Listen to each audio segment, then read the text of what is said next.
Le ministre des Finances lance un pavé dans la mare. Ça coûte plus cher à emprunter en raison de la perspective d'un référendum dans un premier mandat. Éric Girard est catégorique. Comme on emprunte 40 milliards par année, ça fait 20 millions par année, puis au bout de 5 ans, ça fait 100 millions, puis au bout de 10 ans, ça fait 200 millions. Le chef péquiste descend lui donner des répliques.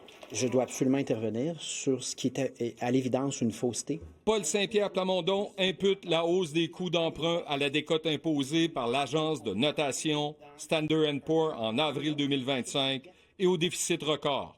On parlait de déficit opérationnel persistant de la part du gouvernement de la CAQ. Moi, j'ai dit ce que j'avais à dire et tout ce que j'ai dit est parfaitement documenté. Alors qu'un sondage Palace l'Actualité note un recul des appuis pour le Parti québécois, le chef péquiste dénonce à nouveau l'utilisation de l'épouvantail de la peur. La peur a toujours eu un impact sur les électeurs au Québec.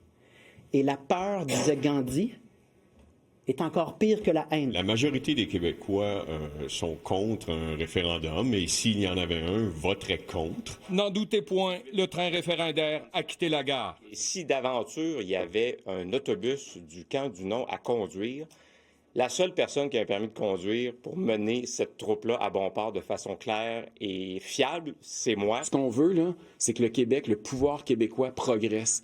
Mais c'est pas en frappant le mur avec un troisième référendum perdant qu'on va faire ça. C'est sûr que Québec solidaire, c'est sûr et certain, va être dans la barque qui veut qu'il y ait un Québec indépendant.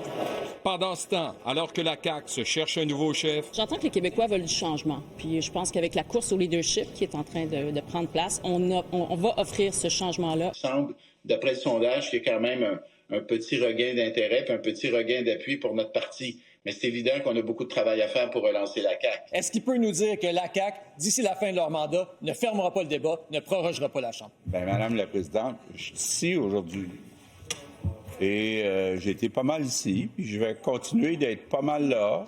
C'est le 12 avril que les caquistes vont choisir le prochain premier ministre. On a des élections à date fixe, puis je pense que c'est important de respecter les élections à date fixe. Dans les scénarios probables, il y aurait une prorogation d'1 à 2 semaines mi-avril afin de laisser le temps au nouveau chef de rebrasser son Conseil des ministres et présenter un discours inaugural.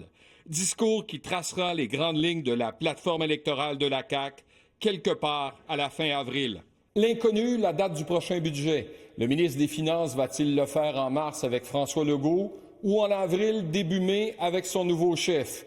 Il consulte déjà les 2 aspirants dans ses préparatifs. Alain Laforêt, TVA Nouvelle, Québec.